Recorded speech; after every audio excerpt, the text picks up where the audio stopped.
Hello, and welcome to the Thief in the Empty Room podcast, where Zen meets business in unique exploration of mindfulness and mental health.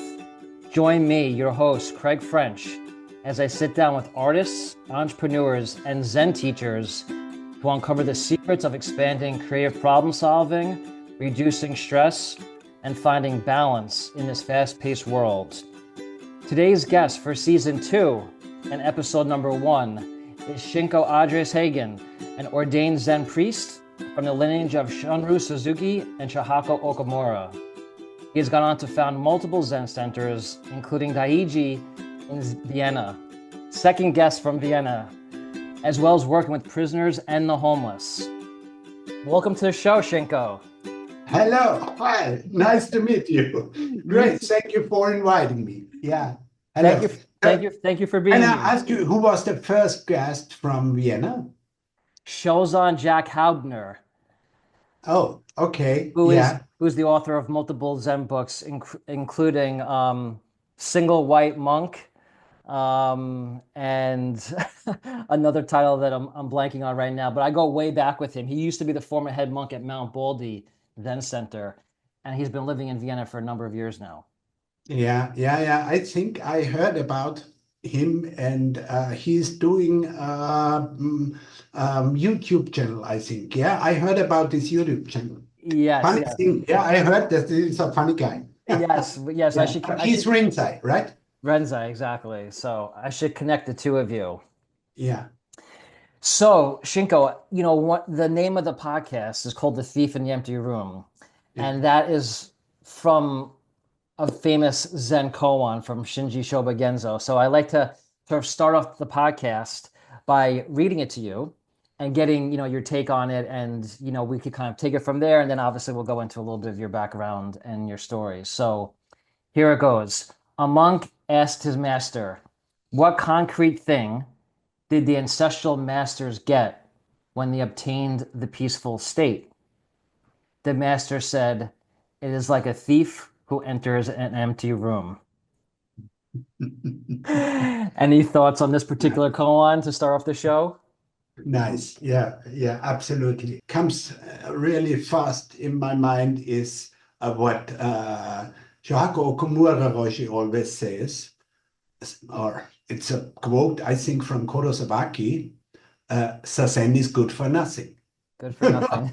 Yeah, and I tell this quote a lot of times, yeah, because people want to get so much.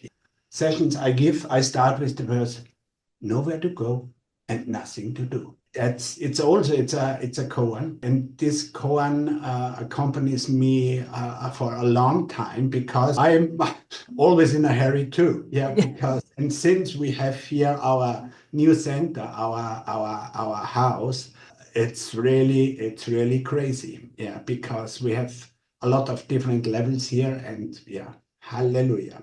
Yeah, well, that's actually a perfect segue to move, past this koan. And part of this show that I think has gotten people's attention and interest is the way that I've been able to weave Zen into sort of business, mental health, everyday life. I've had a lot of business people on the show. Yeah. And I know that despite it being a practice, there is a business element to running Absolutely. a sangha. So yeah, explain to my audience a little bit about what you're doing with your center and how it's been going and what some of the challenges are. We have this now for only for a couple of months. We bought it in April, or a foundation bought it for us in April because it's not possible to. Here in Europe, donations are not so common, but we had the luck that we really found a foundation that want to support our work because we don't only have a center, a normal Zen center. We have also, this is a social project because we also have one apartment here to care for somebody. Yeah. And we already had two people or proteges. I like the word proteges. Yeah.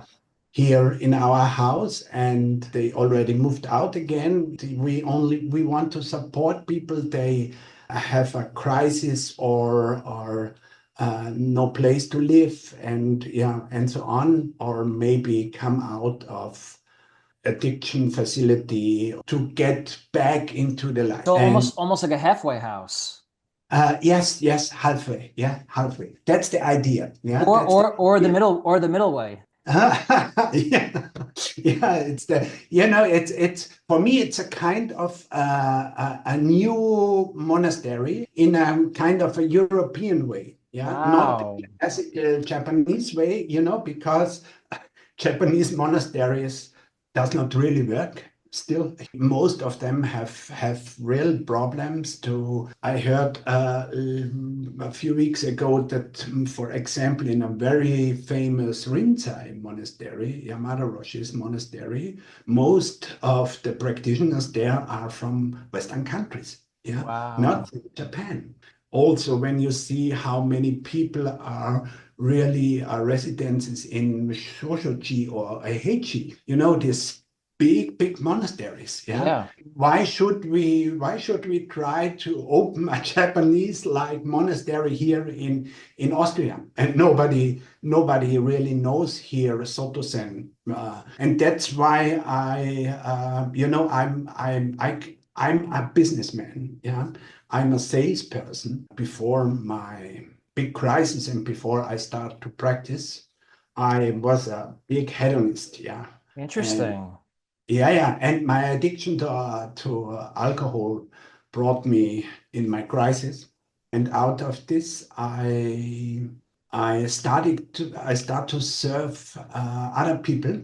I had a very bad conscience, and out of this, I tried to find something to support others. And I learned that it is such a great gift to support others and to get nothing back. It was such a funny time. We served homeless people with food. Yeah. At evening around, we had a transporter, and we cooked for 250 meals, and then Wow. we drove around Vienna. We have 9 stations, 9 places where we serve for homeless people. Wow. And this was such a hard work because, in winter, -degrees, and these pots were really heavy. When we go back home late in the evening, we had so much fun, and it was we were so liberated. Yeah. So this was really my first experience in what giving can you get from give something. And then I found, or Zen practice found me. My brother-in-law was sitting Zazen for a lot of years, and he Wow. he always told me that he is sitting in front of a white wall, and I thought Yeah. this was too crazy for me. And then he married. Yeah. He in the center, and this was a center from Roshi in southern Germany. And yeah, and I was there. I knew nothing about Zen or Buddhism. I was there, and something. What year was this? It was 2006. No, seven. Okay. 2000. It was 2007, and I was 1 year freed from alcohol, and I lost all my friends, all my social contacts, because my old friends said, "You are not addicted. You are a normal drinker. You're a Yeah. drink person. Austrians drink a lot of beer." And so I fall into this monastery. I lost all my identification, all my identity. Then came Baker Roshi and said, "That's good, because you are only 5 skandhas, and there is nothing. You don't need identity." And this was a little bit crazy at the beginning. Yeah, for a lot of Yeah, people. absolutely. I understand more and more and more. And out of this work for others, I have done with a Catholic group, yeah, here in Austria. I asked the Austrian Buddhism Union, what I can do is there is something, and I want to make mindfulness in schools with children, but it doesn't come out. They invited me for an open space for prison work, and so I got the prison chaplain, and I really love to do this because. Yeah, it's not, how many times you have to talk about prison chaplaincy. It's such a unbelievable thing. Yeah. Yeah. I do this now for more than 12 years, 13 years now. Yeah. I made a lot of experiences, and it was very important for the development of my practice. Wow, that's This, phenomenal. I had no idea about your whole past with, addiction and yeah. alcoholism. I in season one, I had Ben Connolly on the show, who's another famous Zen author. He is one of the lead teachers at Minnesota Zen Center, Mhm, mhm. and he also had a background of, addiction and prior to Zen. And I have been in the addiction recovery industry myself. It's fascinating the work that you're doing. For me, the giving back piece is just, it's so important because Zen could be such a singular practice at times, even amongst the Sangha. It's a very inward practice. By meditating, eyes open, facing a blank white wall, you're going very deep within. Sometimes people struggle, I think, in their practice and even in the sanghas, the Zen centers themselves, to allow that practice to shine outward Yeah, into the community. yeah. It sounds like you've made that a focal point of your Zen center and the practice, and that's phenomenal.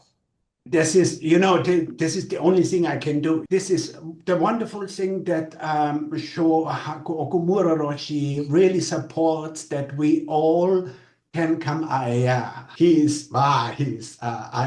love it. Yeah, it's he really supports our talents, that our practice can come out of ourselves, that we not copy him. Yeah, because this is not possible to copy to copy Okumura Roshi. Yeah, because his knowledge is his mind is so yeah, it's always unbelievable what he can bring in. Yeah, and not only in Zen. Yeah, also in a lot of other things. He is fantastic. Cannot copy him, and he this is not his work is always to that we bring out our own way of practice. And out of my story, this is the only thing I can do, I think, because when you get in the real troubles of the world and you open your boundaries of your own thinking, and you really fall into this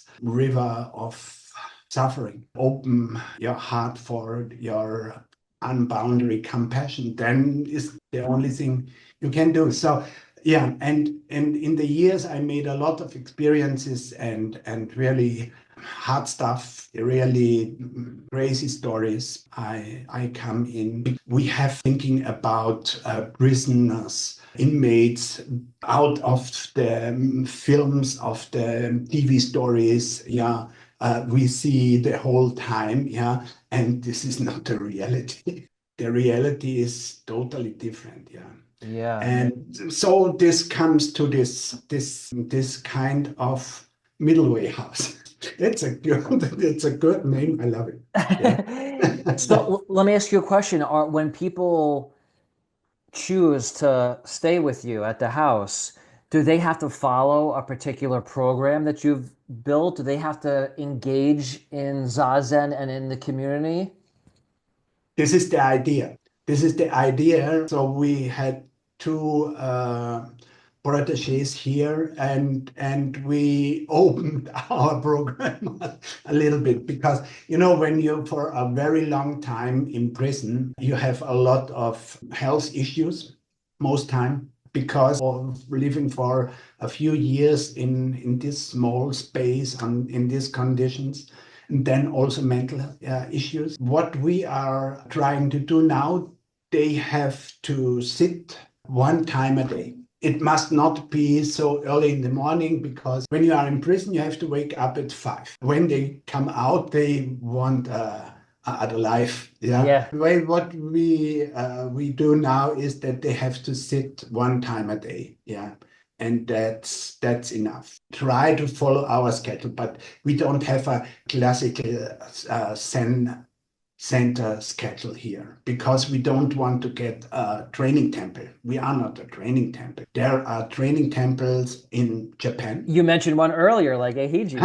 Yeah, but for foreigners, it's not so easy to get trained in Ehiji. Yeah, Right. so but these are temples, they bring you back 700 years back Yeah. in Tolkien's time. We want to try really to bring this in the year 2024, all the world. Yeah, most of the Western monasteries, especially European monasteries, in former times, they practice every day, more time, I don't know, evening, morning, and midday. They have economic Support. support department, most time agriculture or hosting people, or Funerals and services. yeah, and then we make beer and cheese and sell them. They have also this caring for others, normal life in a monastery, and they also have workshops. This is what we try here, or what we want to try here. We are at the moment we live here at only 2 people. They stay here, but we have place for around 2, 3 practitioners. And now we want to try to find people they accompany us. Yeah. When you said that they have to sit once a day, how long is that session for?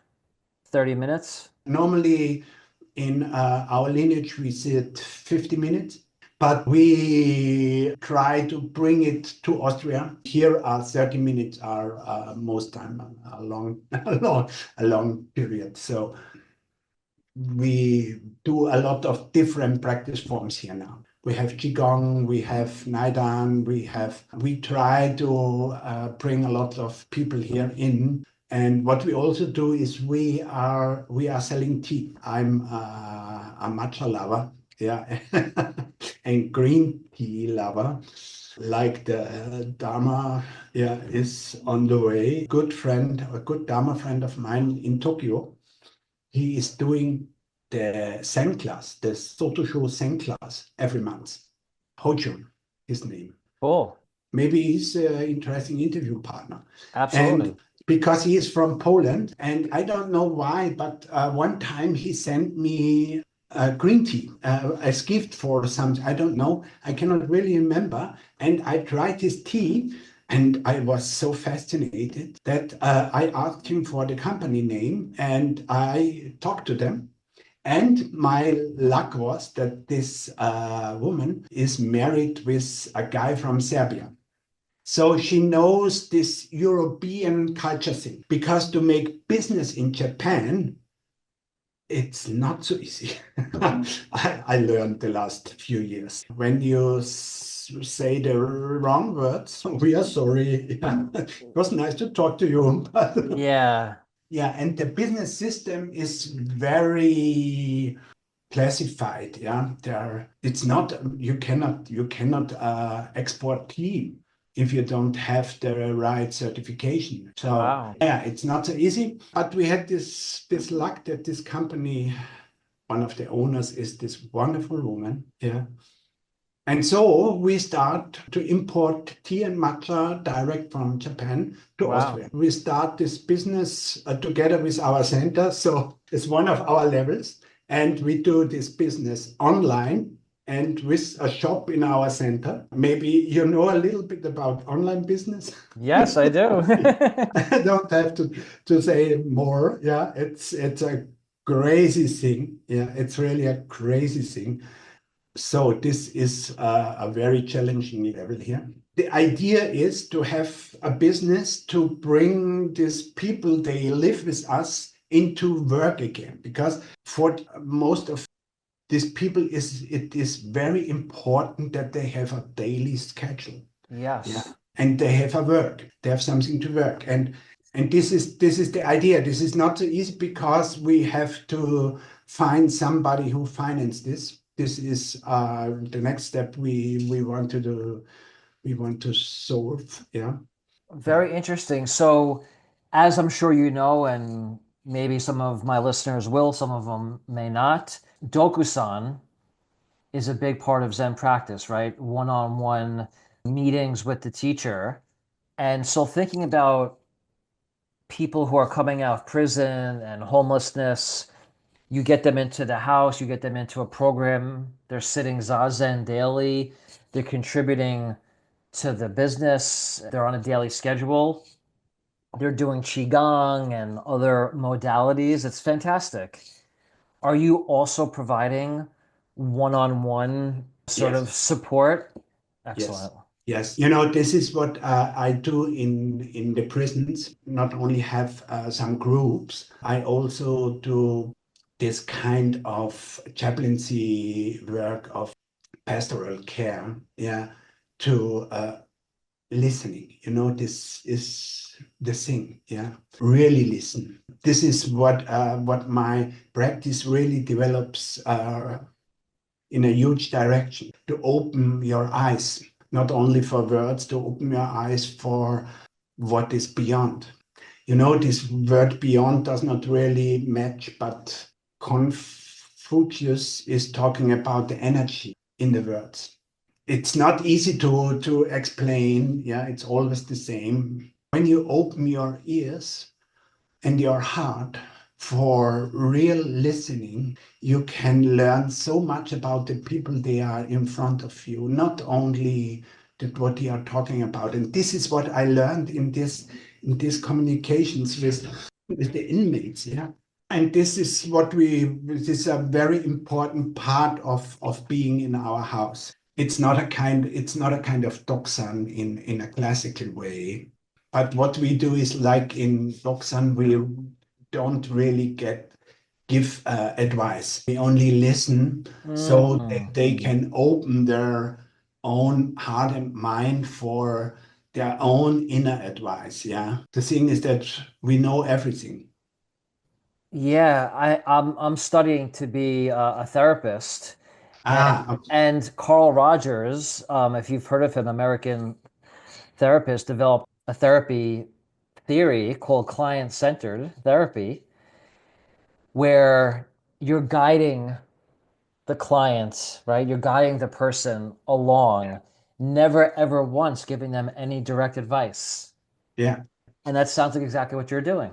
Yeah, this is a very important thing I learned because this is like to be with children, with your own children. You cannot really educate them. We always talk about it, we want, but the way how they learn is really with their own experiences and to give them this. You have to give them the space, and this is what I do or what we do in our chaplaincy work. We open this space that they especially in prison, it's nobody wants nobody really wants to their real stories. It's a very hard work to work as therapist in a prison facility because you have the pictures of the deed, you have all this blood most time, and so on and so on and so on. But when you really go into these stories, it's like a puzzle. Most people I talk can really open your hearts and tell all these parts of the puzzle. A real story comes out, and nobody is really born as a bad person. We all are conditioned of the stories behind. Most stories come out of the war. When you go back, yeah, there is always a big part of somebody in the history with war experience, yeah. And now we have all these wars around the world, more and more, and we have to find solution for all these conflicts. It's so important that, I mean, I wrote down compassionate listening. A lot of humans, I think, aren't trained, experienced in truly listening heart-centered, present listening, everyone is always thinking about the next thing in the back of their mind, all their responsibilities. It's hard to get people really fully present. Yeah, it's also hard for myself. Of course. But I think it's even harder for people who have experienced such trauma and abuse and neglect, addiction, to be able to sit with these people and just compassionately listen to them and their stories. And like you said, help them maybe put the puzzle pieces together so it starts to make sense. And then maybe they could start to see a life outside or in the future that's more positive, more uplifting. I mean, what a beautiful gift you're providing. Yeah, what comes out of my practice way? Because for me, Sazen is like you said, yeah, is going really deep inward. Although the Buddha way is to, yeah, or to explore the Buddha way is to explore the self. This was one of my famous quotes I followed, yeah. And sure, I'm only not trained in Zazen, because the thing is, when we talk, especially in our lineage with Okumura Roshi, yeah, we talk about Antaichi Zen, and Antaichi Zen is sitting 10 times every day, always 50 minutes, around 6 periods a day, Wow. every 10 times a year, nearly every month. Not February, it was too cold, and August, it was too warm. In Antaichi, they sit 5 days session, 14 periods, 50 minutes a day. We have done this 3 days 2 weeks ago here, the first time in Vienna. And this is also very challenging. Yes. But yeah, but it opens really your mind. You really get known to your boundaries. Yeah. I mean, Shinko, this is something that I think this podcast, there's going to be people that are familiar with Zen that listen, and there's people who are curious about Yeah. Zen that are listening. For the people that are new to Zen, this is something that's going to be hard for them to understand. Sitting still and silent Yeah. for that many hours, that many days in a row, it's incredibly challenging. It But what is. but what people don't realize is that when you do that, you start to really drop away all of the narratives, all the stories that you've told yourself for years and years and Yeah. years starts to dissipate and wash away. Yeah. That's what's It's such a great experience, because you sit the first day, all the stories are coming, still are coming. They are coming and coming and coming. After sitting the half day, in the morning 2 periods and then afternoon 5 periods, yeah, all the stories are through. All the stories they are in. There's maybe, okay, it takes the whole first day, but the second day there are no stories. yeah, but you know what happened? All are through, and you have thought through these stories again and again. But and then something, a practitioner said to me, something like a psychosis starts. Because what is your mind doing? Your mind is used, your mind is trained to bring you something new, new, new, new. And then there is nothing. Oh, what a great experience. You don't have to sit the whole time with us. It's also possible that you come a half day or a day, or to say after 2 days, okay, thank you, enough. It was a Yeah. great experience. But what I want to tell is, before, is that in Antaichi, the monks, they sit this year by year. And Okumura Roshi has done this 20 years. Yeah. Wow. This is their training there. But when somebody is coming here, he knows nothing about energy. He knows nothing about breathing, the right breathing method. So what we really try here is to bring not only Sazen, because this is made for monks. This is a training made for monastery. Yeah. Yeah. What Dogen comes out,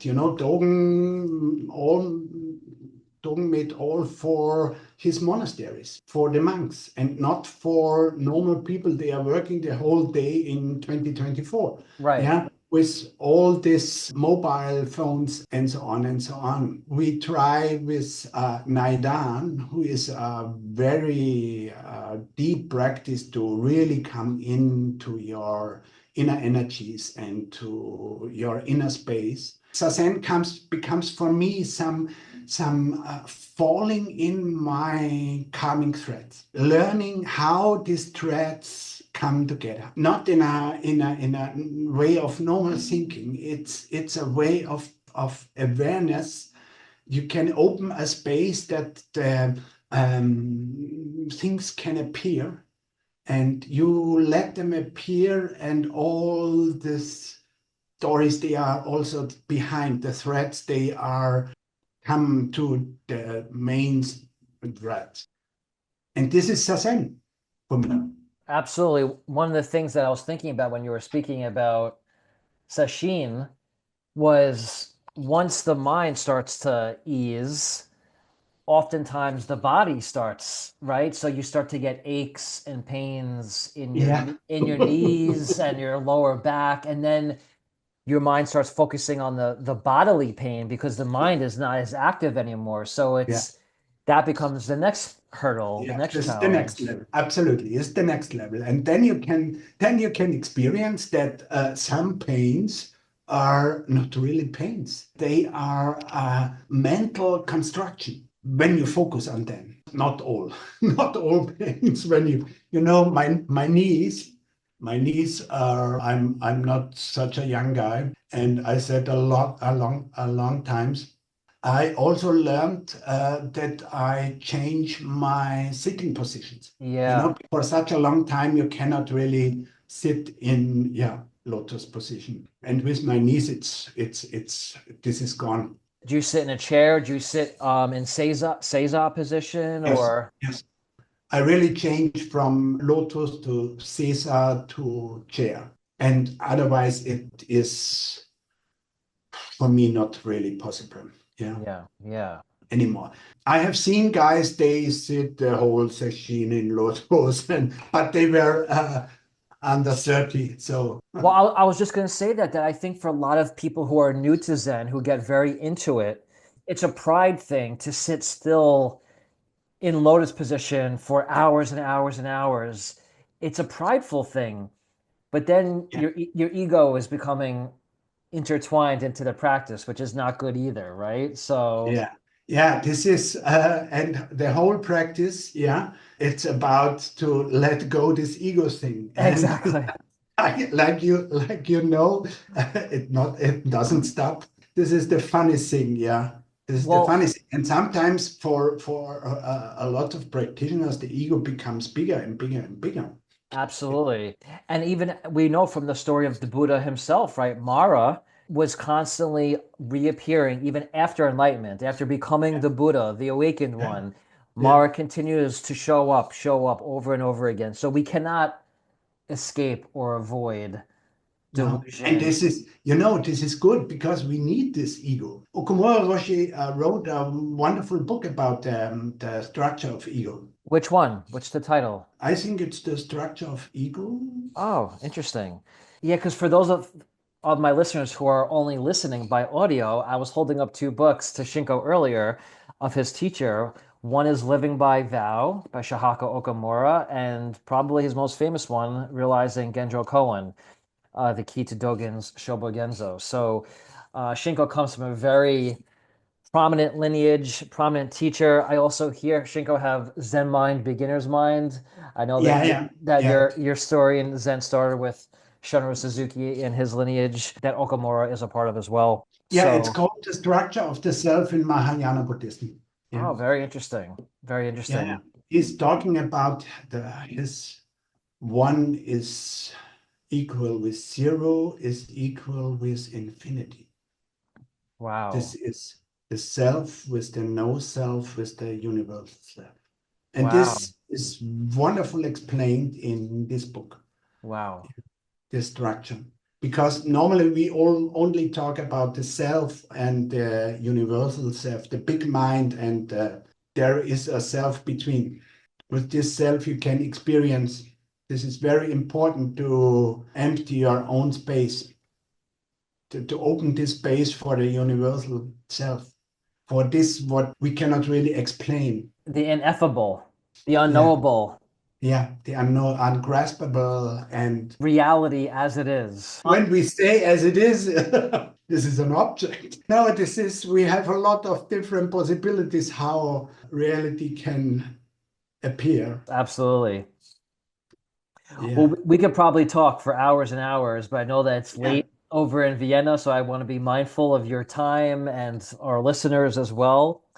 I really appreciate this conversation, the work that you're doing with your new center. It's so needed. You and I both, I think, took the Bodhisattva vows, right, in order to receive Jukai and to become a Zen priest, as you are. Our jobs is to liberate those who are suffering, right? And we delay our own liberation in order to help others. And so you're doing that work amazingly well, and I'm grateful to spend this time with you. we try. The only thing what we can do is to try. Absolutely. With that being said, let me wrap up here and thank you once more. Thank you. And Thank you. thank you so much. If you made it this far, that means you've listened to the whole podcast. And for that, I want to say thank you. Please feel free to visit my website or social media for more information on my work at craigjaredfrench.com. Until next time.